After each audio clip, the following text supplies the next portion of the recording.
Bem-vindos e bem-vindas a mais um episódio do InaCast.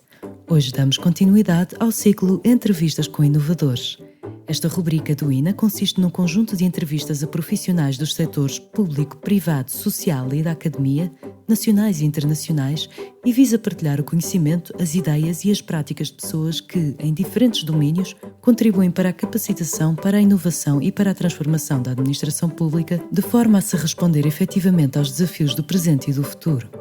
No episódio de hoje poderá ouvir uma entrevista a Geert Bouckaert, professor emérito da Universidade Católica da Lovaina, KU Leuven, investigador do Public Governance Institute e um dos maiores especialistas mundiais em reformas administrativas. O professor Bouckaert partilhou os seus conhecimentos sobre tendências internacionais de reforma do setor público numa entrevista conduzida pelo diretor de Serviços de Conhecimento, Inovação e Desenvolvimento do INA, Luís Mota. Welcome to another session of InaCast. Today we have the huge honor to have here with us Professor Geert Bouckaert. So just to introduce him before we start the talk, Geert Bouckaert is Professor Emeritus at the KU Leuven Public Governance Institute, globally one of the leading institutes of its kind. He's also past president of the International Institute of Administrative Sciences and of the European Group for Public Administration, and a highly influential thought leader in public administration. Professor Bouckaert is one of the globally leading public administration scholars. His research profile covers several topics such as public sector reforms in the OECD countries, and his focus also on performance management. He's a highly cited scholar, and his book, Public Management Reform, a Comparative Analysis, co-authored with Christopher Poet, is in its 4th edition and already belongs to the canon of classic works in public administration. Thank you so much. Before we start, Geert, it's Thank you. Pleasure, really a pleasure to have you here. So, starting with some curiosity, let's say, I've seen in your CV that you first studied business engineering and only after you started to study political sciences. So my question would be, what drove you to change your field of expertise and to start to study political science in general and to focus more deeply in public administration? Well, that's a good start because I think my academic life has been a kind of self-fulfilling prophecy where I first thought, let's study business engineering. And for those that are not familiar with that type of academic degree, it's a combination of MBA, so business administration, and civil engineering. So that's this blend. And so what you learn there is really methods and techniques in a very mechanistic way, a lot of mathematics also, and physics and how the world is supposed to work in our industrial environment. But actually my academic life is a bit even more complicated. I started to combine business engineering with philosophy. I have a degree in philosophy too from Leuven, which is a well-renowned center for philosophy. I studied social philosophy because of the values.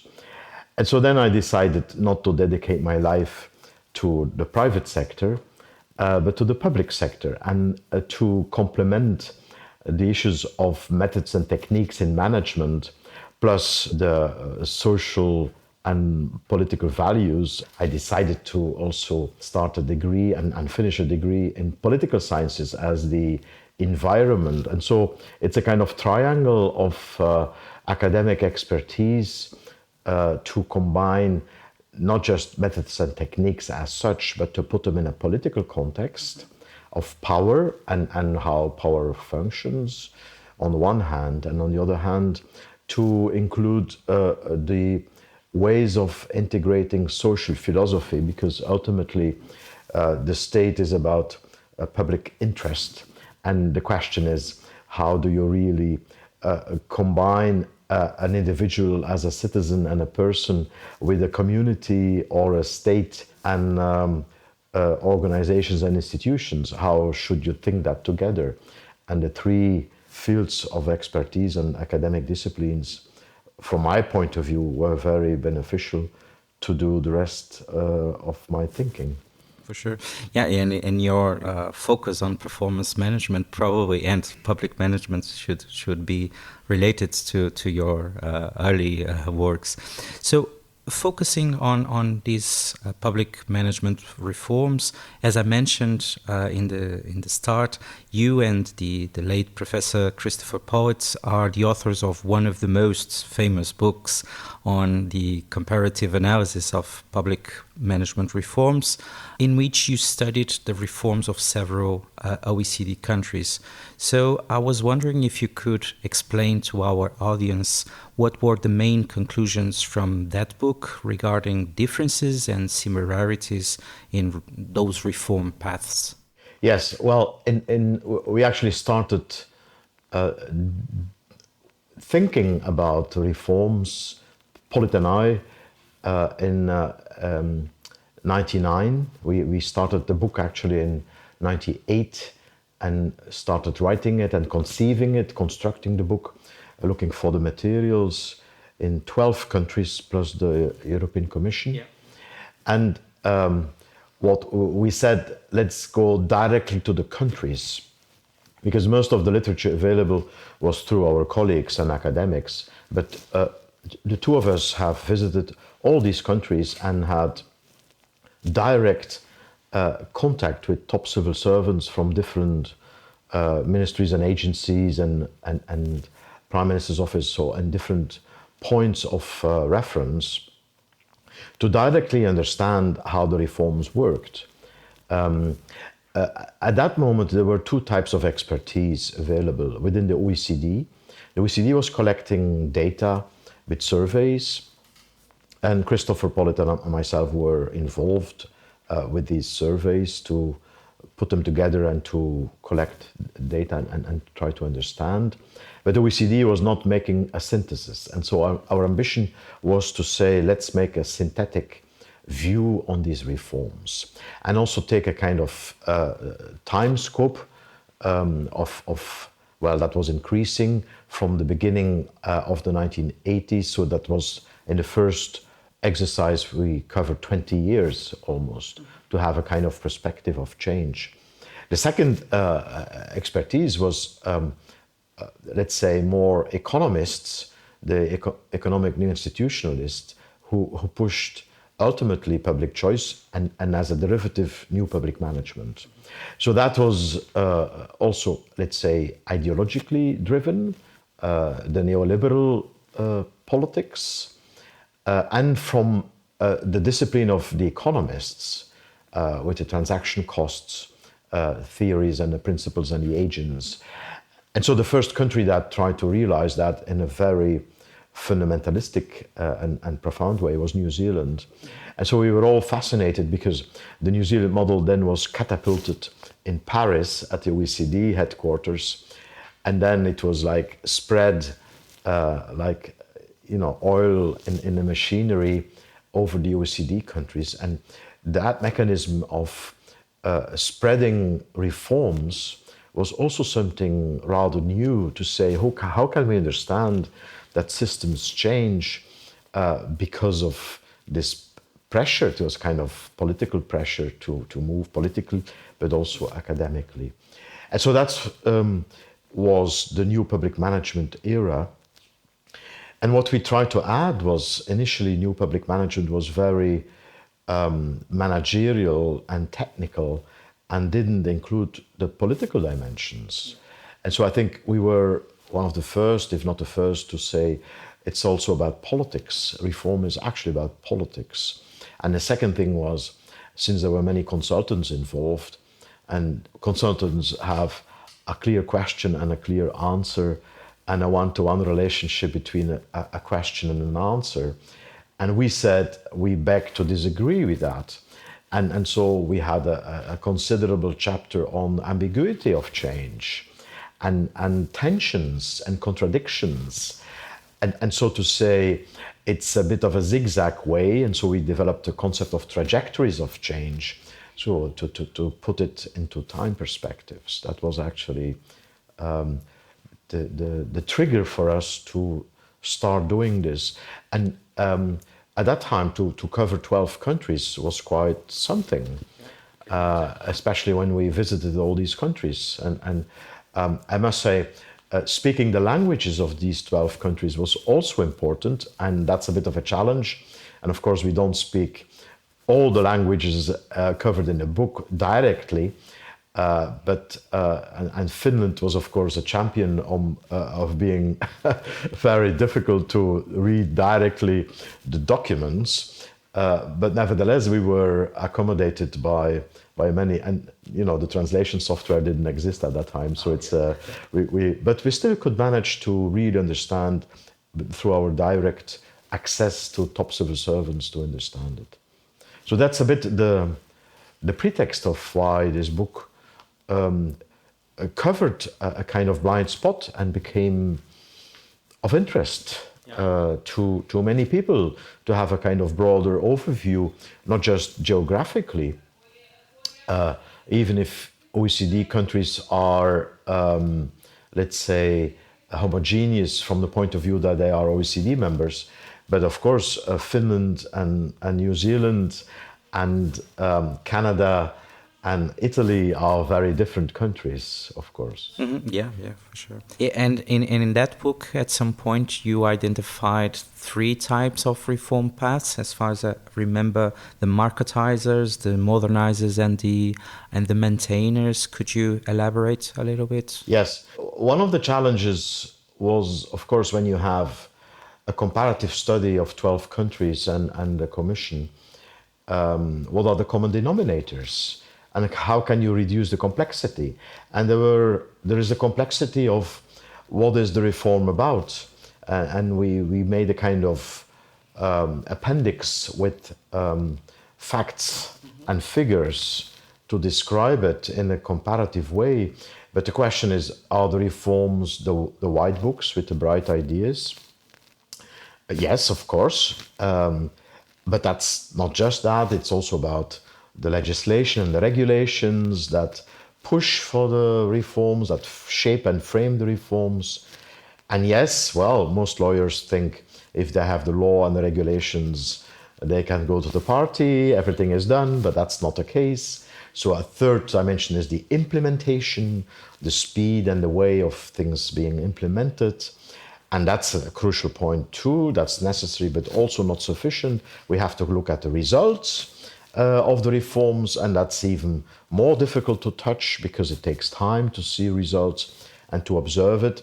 And it became complex, of course, because not many evaluations happened in the beginning of the reforms, and most reform countries did not do a zero analysis to see, to be able to compare in time. So that was one challenge, and we demonstrated, we think, this complexity of trying to describe the reforms and how to touch it and to compare it. The second thing was, of course, the 12 countries in itself, from Finland to New Zealand and from Canada to France and Germany. That's quite something. I mean, even if they are homogeneous in a way that they belong to OECD, and have things in common from that point of view, there is still a different cultural systems, legal systems, histories of reform, and so that is also something to be taken into account. So the challenge for Christopher and I was then, how can we reduce this complexity and go to the essence, trying really to think the essence of the reforms. And we had actually 4 M's, and we said M&M, it's like the chocolates. People don't forget about the chocolates M&M. So that's a little publicity, I suppose. But and so it's to maintain the countries that did not really, well, it doesn't mean that nothing happens, but the quite conservative countries in the reform agenda, and federal level of Germany was a good example of that. And then you had the modernizers who really brought in the concept of performance and operationalized that. So that was also a kind of pure cluster, of reform. And then we had like two tracks, pure types, which were more in this liberal, neoliberal tendency of marketize, which means bringing in market type mechanisms in the public sector. And that's had a huge impact. And finally, the minimize, that's really about privatize and having a reduction of the size of the public sector. And so we said we can summarize as pure types. And of course, the reality is hybrids and blends. We all know that. But to actually think it in pure terms, to say what has been the main focus of a country or the combination of main focus, and how can we use it as a kind of descriptive framework and perhaps even as an agenda for reform itself. Mm-hmm. Okay. So this book I just mentioned was, at least in its first editions, mostly focused on, as you mentioned, new public management, new public governance. But in the last two editions, particularly in the third, it was even in the title, you also paid particular attention to the so-called new Weberian state. A topic you have been lately exploring as well. So could you also explain to our audience what is this concept of the new Weberian state and how does it apply to public sector reforms in countries such as Portugal and even the southern European countries? Yes, so as I said, the first edition was prepared in 98, 99, and the fourth edition in 2017. That's almost 20 years later. Mm-hmm. And so it means we covered in the first edition about 20 years and in the fourth edition about 40 years of change. And so it would be a bit odd to have the same typology and the same concluding chapter 20 years later, as if nothing would have happened, and many things have happened, of course. And so what we observed was to say, what is missing after these next 20 years? Is there something which is not in these 4 M's? And obviously there was something which was not covered in the first stage, or was not visible at that time, or was not a priority in the reform strategies of the countries studied. And that was the issue of partnerships and networks and the explicit intensity to collaborate with parts of civil society and the private sector. And we also saw with the SDGs, because the SDGs from 2015, and they should be realized as much as possible by 2030. So the SDGs, especially SDG 17, is on partnerships. Yeah. And partnerships is not just a tool, a technique, it's really a strategic and a sustainable development goal by itself. So that makes it, let's say, we had to reconsider. And so we had 2 options. We could find a 5th M, so to speak, to add a 5th M, like mediate or, all bringing people together. And we decided not to do that. We said, let's rethink everything and see how we can further reduce the complexities of this complex reform agenda. And we ultimately used a classification which is recognizable for some, because some have been working on these concepts. In essence, the question then becomes, to what extent have the reforms been driven by markets or by networks or by hierarchies? And the hierarchies are, of course, linked to legal frames. It's a state approach. It's the rule of law approach. It's also about democratic systems of decision making. And so that we actually said, let's call that the neo-Weberian state, because it refers, of course, to Max Weber, but Max Weber died in 1922. So we are something's happened in the last 100 years. And so we said, let's call it neo-Weberian, not to recycle Weber and as in the good old days, but to reinvent bureaucracies, reinvent the position of law, to emphasize the rule of law. Unfortunately, we have to, even in Europe, emphasize that. So that's one. The networks are clear. We have social networks and digital networks. It's something which was there in the past, and certainly the digital networks have been exploding and impacting all parts of our lives and our organization. So the question of networks as a pure type to organize systems had to be recognized. And obviously markets have always been there and have been, especially after new public management, been very present. New public management with the markets, new public governance with the networks, and the neo-Weberian state model with the hierarchies and its democratic and rule of law based bureaucracies to think that. And so we actually said, let's use that framework to define the pure types. Max Weber talked about ideal types. Is the German Idealtypen that has been wrongly translated in English as ideal. So it's not ideal in the sense of the best of, but it's ideal in the meaning of pure. It's a pure type. So it does not exist in reality.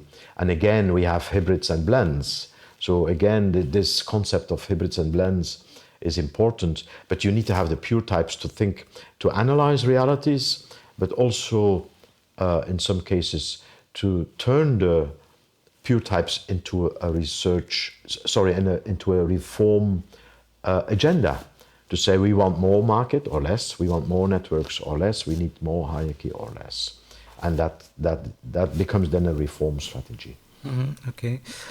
So we've been talking about mostly the buzzword has been reforms, but quite close to it, it's the concepts of innovation as well. In your studies about these several types of reforms in general, and in the LIPSE project they called Learning from Innovation in Public Sector Environments, you also studied this concept more in a more clear way, which is also a very pivotal concept here for INA. So in this last project, you addressed at some point with some students from KU Leuven the key ingredients for sustainable innovations and the importance of learning to ensure the longevity of these innovations. Also based on this study and your lifelong experience, what are these key ingredients for sustaining innovation throughout time? Yes, I think that was a fascinating research program too. It was financed by the European Research Authorities, so that was it was a comparative research too. And what we have done there in this research program, at least our portfolio, was to look at all the awards that have been given for innovation. Because how do you define innovations? It's a bit of an ambiguous term, and innovation can be doing something new, but in the public sector it can also be doing not things anymore. So yeah. To delete activities or so it goes in two ways. But so from an operational point of view, what we did was, and I'm sure in Portugal actually has been a leader on this CAF model, the Common Assessment Framework. I remember because the first big CAF conference, I think, was in 2000 when Portugal had the European presidency. And there was a huge conference on innovations here. And so the innovations were selected based on awards that projects got. So they had a kind of national screening, and they were recognized as best practices or new practices which could be exported perhaps, and where others could learn from. So we had a database of all these award-winning projects. And that's what we have analyzed. So that was the base, just to shape a bit how we proceeded to find evidence. And then we looked at the features, because you have innovations that survive and others that are not surviving. Those that are not surviving or that disappear can be because they are integrated in the standard operating procedures. So people say, oh yes, once this was an innovation, but now it's common practice. So you disappear, the word innovation disappears when it becomes common practice. Or it's just dropped because it was not a good idea, or because support was diminishing, or whatever the reasons. So we looked at the surviving innovations that also became part of the common practice. And we found three dimensions which were key in this. The feedback mechanisms, accountability, and the learning in organizations. Let me go through these three. So feedback mechanisms are very important. When you innovate, you have to have very fast and quick and good feedback to see how does that impact the reality. Is that what we want? Because the worst thing is that you have a bad innovation that continues to go on. So you have to have solid feedback, and that's part of an internal control system, to be reporting and to see if that's what you want as an innovation. So and that requires openness, of course, to say, it requires speak-up functions, that people dare to say it works or it doesn't work, or this should be corrected. So it creates a kind of transparency and openness linked to a feedback mechanism. That's very important as a cultural feature. The second is accountability, because you're working in a public service, you get a responsibility for something, so you have to have a mechanism and an obvious culture of being accountable for what you're doing. And I think, and that's a very important fundamental mechanism which creates legitimacy also for reform and change and innovation, because innovation can be painful. If you have to change your habits and change procedures, it affects the power balance. And so you have to be very transparent also in granting the responsibility and being accountable for what you're doing. So accountability mechanisms are important. And the third one is learning. And the learning is also an element of openness, to say, can we learn from one another? Can we learn from the past?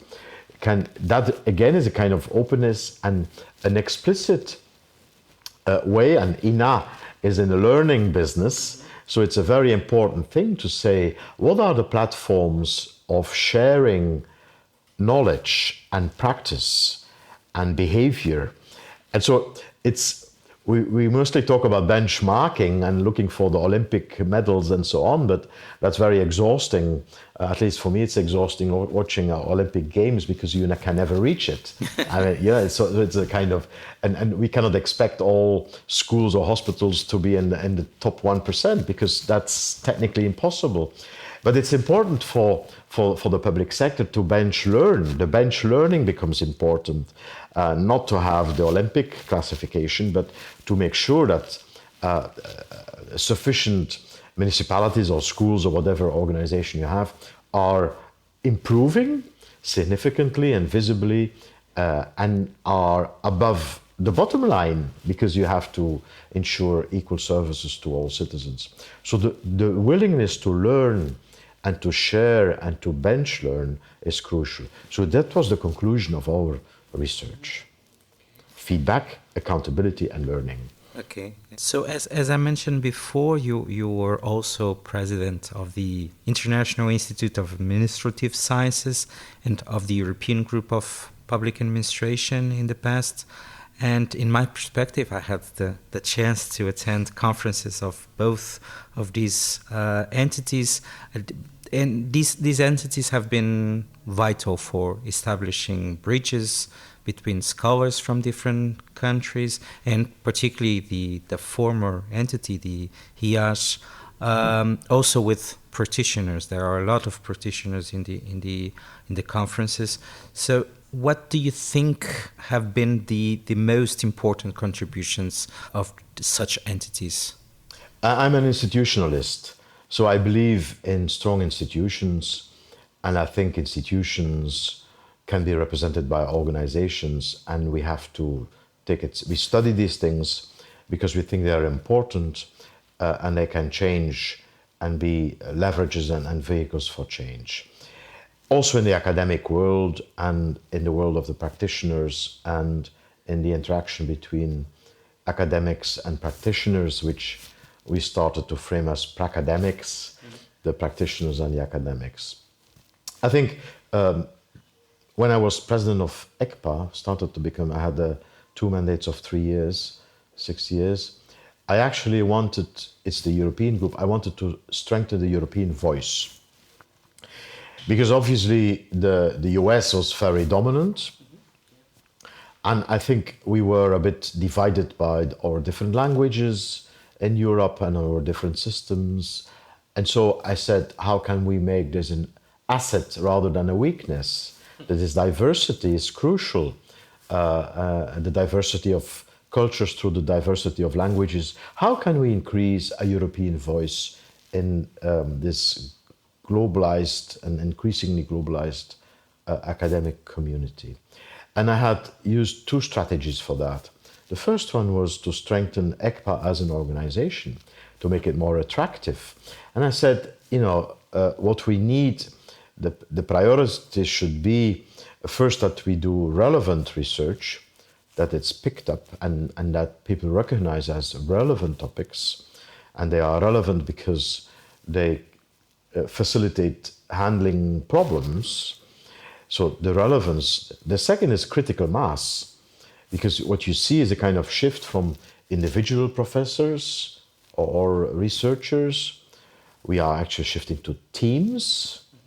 So you need teams, laboratories. I think in positive sciences it's very obvious, but we have to emphasize that. And the next step was to have networks of teams. So actually to connect the national teams. It can be within a country that you connect teams, it can be internationally that you connect teams. And that's about enhancing the critical mass. There was a study by the Commission on the success of applications for European money, research money. And one of the conclusions was that in social sciences in general, there was a kind of lack of critical mass to write significant projects. And so I actually said, let's strengthen the capacity through creating permanent study groups. Because if you have permanent study groups, then these groups increase in critical mass, and then they become teams and networks of teams, and they then have the capacity to apply for European money, cost actions or others. And so that mechanism started to work, actually, and it put things on the agenda for the calls. And so from that point of view, that was to strengthen the European voice in combination with applying for money in a successful way, and it became a kind of snowball effect. The second thing was to say we should not just talk to one another. In Europe, we have to talk to others, and we have to start dialogues, because we can learn from others, and we need contradictory debates. First with the Americans, and that was predominantly with ASPA, the American Society, but also with Central and Eastern Europe, with NISPC. And the third dialogue, which I founded through ECPA, was the Mediterranean dialogue. That was actually the most difficult one, I must admit, because there is no organizational vis-à-vis on the southern part of the Mediterranean. And even if the language was common, Arabic, and so it became, but it was also the most rewarding dialogue to bring young researchers and young civil servants together who never could meet, and to learn from one another around the Mediterranean. We later expanded it a bit to the MENA, Middle East and North African, because it was part of the European strategy. So these were the 2 strategies I have used within ECPA and also within IIS. In IIS we have the Asian, the African, the Latin American of course, the European clusters. And there I emphasized the importance of culture. We should not copy-paste from different continents. I emphasized the cultural identities in public administration systems and the importance of language and religion and ethnicity to emphasize and of course represented in history, the path dependencies, the legal frames and traditions. So we need to study that too and to compare. Yeah, for sure. Social sciences in general, and particularly our discipline, public administration, are increasingly challenged to have a more applied perspective as well. But as in my perspective, at least, there are still some challenges that need to be tackled in bridging the academic and the practitioners' spheres, let's say.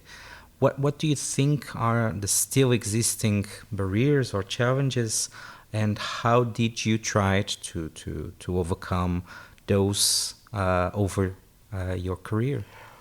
I think, and you started by asking the question of my own academic training, and it was, let's say, as I said, a self-fulfilling prophecy, because when I started to study, I didn't know what public administration was, right? And I think most young people wouldn't know unless they have parents who are in the civil service or so. And I think, so my first point of departure is to recognize that public administration is not a discipline, but it's a platform of disciplines. And so it's a kind of duty of us when you have teams, research teams and education teams, to include this variance of disciplines in your teams. And of course there are cultural, let's say, some disciplines in some cultures and are more important. Law, for example, in certain countries is very dominant, more than in others. In some countries, the public management or public policy issues are in business schools. So it varies where from countries and within countries too. But the common denominator is to recognize the different disciplines and how they all can say something and contribute to a kind of consolidated scientific picture and a scientific driven, evidence-based driving learning and teaching and changing practice. And so the challenge is there are the classical suspects, of course, the usual suspects of law and political science and some management and perhaps sociology, organization sociology, so that's more in France that you would have that. And that's quite obvious, but we have to, let's say, increase the number of disciplines depending on the situations. And I think the digital emphasized immensely the importance of data science, to include that. The nudging issues emphasize the psychological mechanisms, the increased diversity in society, the hyperdiversity with the immigration and of populations should be mirrored also in the civil service and diverse civil service. So you need anthropologists to understand a range of diverse cultures, ethnic languages, religion. You have to include that if you want to have effective policies and effective service delivery. Different cultures respond in different ways to policy instruments. So you have to understand this and then have special policies. We saw it in the pandemic, where we lost communication with some groups in society. It could be some religious groups, it could be some groups with their own in a language where we didn't have access. It could be demographic, very old people or very young people, and so we have too much a kind of one size fits all, which is of course is a kind of misleading term if it's equals equal treatment, because that's not the case. So we have to use all these new disciplines also to bring it together in the field of public administration. And we as PA people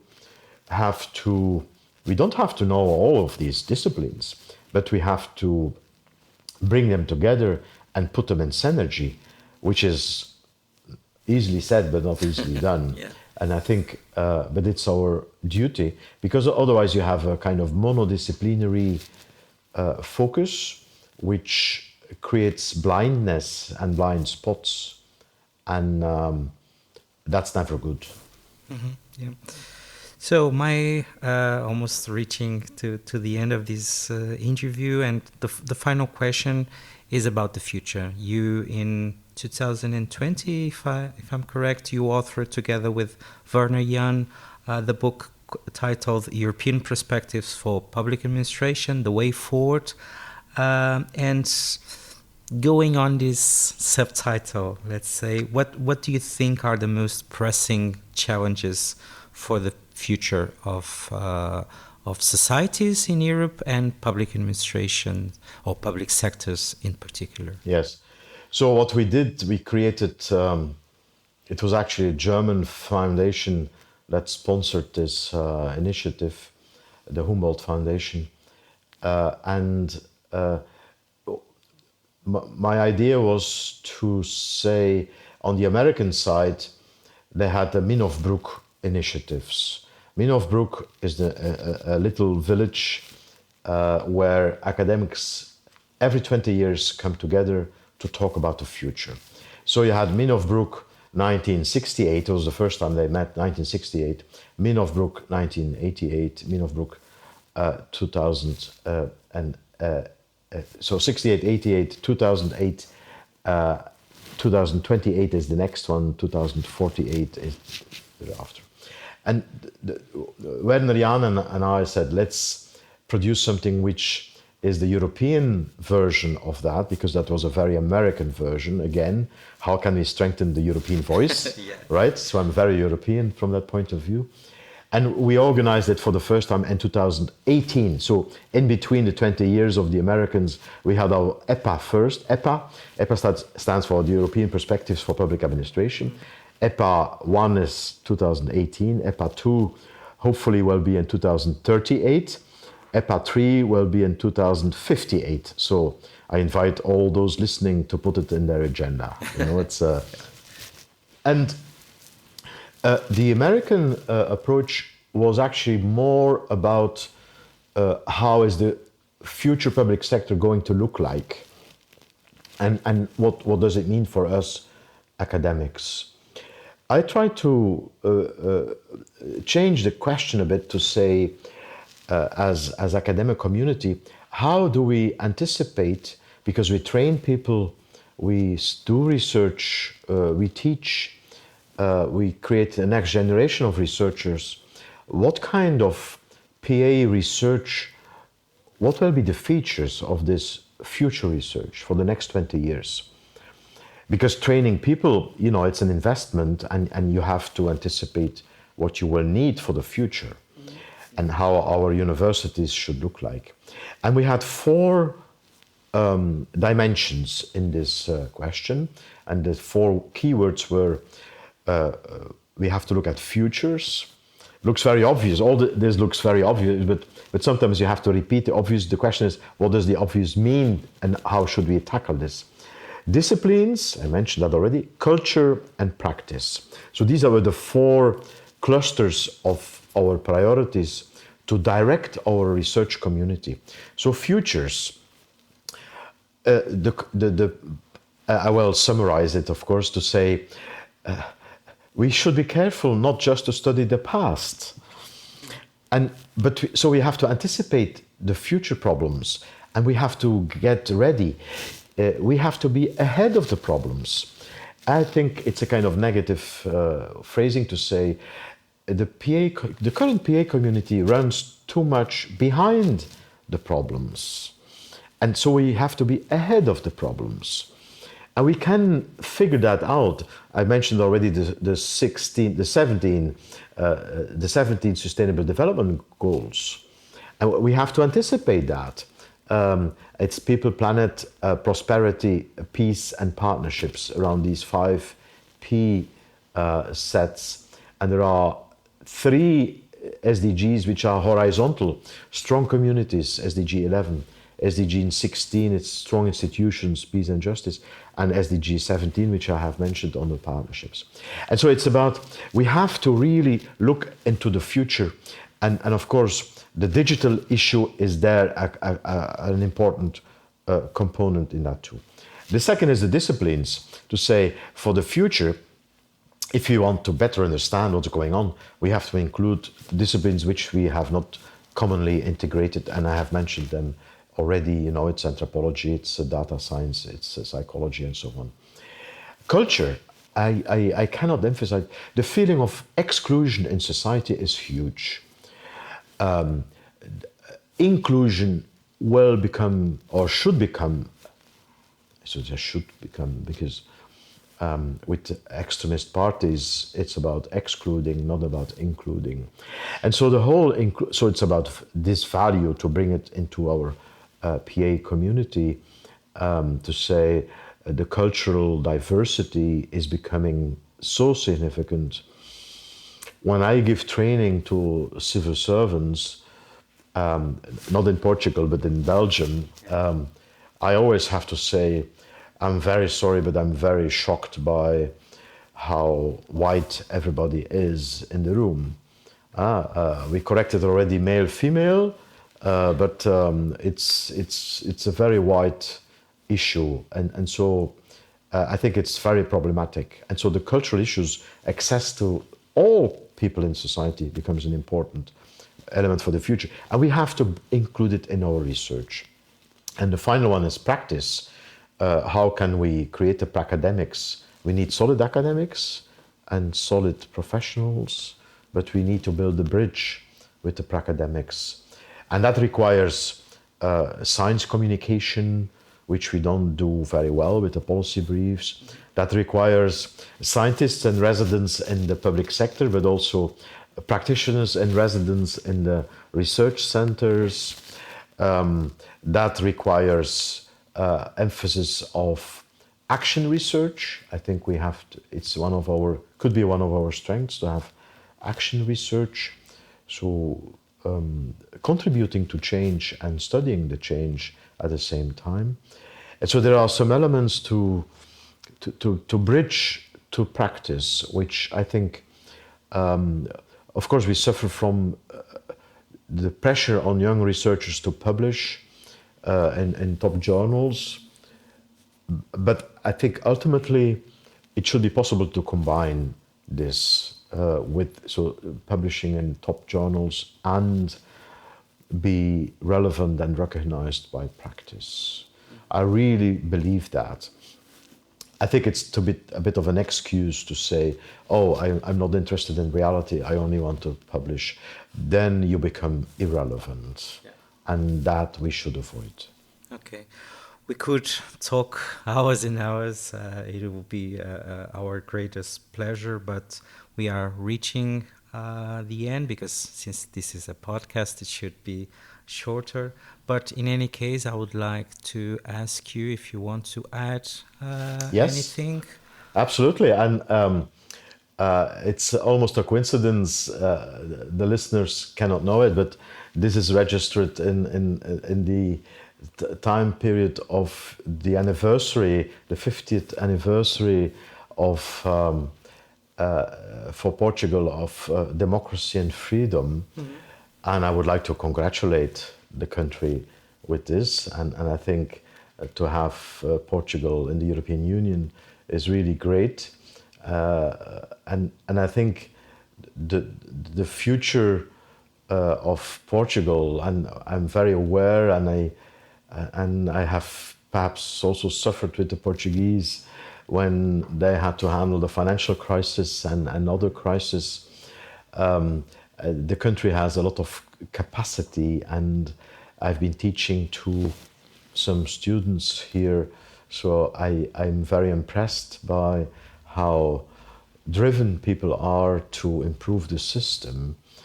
And I can only wish that there is wisdom in the whole system to look into the future and to create a better world, an inclusive world for all Portuguese here in Portugal. Thank you very much. Okay, thank you so much, Geert. It was really a pleasure. Thanks. Thank you. Acompanhe o InaCast nas plataformas habituais, onde mensalmente poderá encontrar novos episódios dedicados a estas temáticas. Siga-nos nas redes sociais e em ina.pt.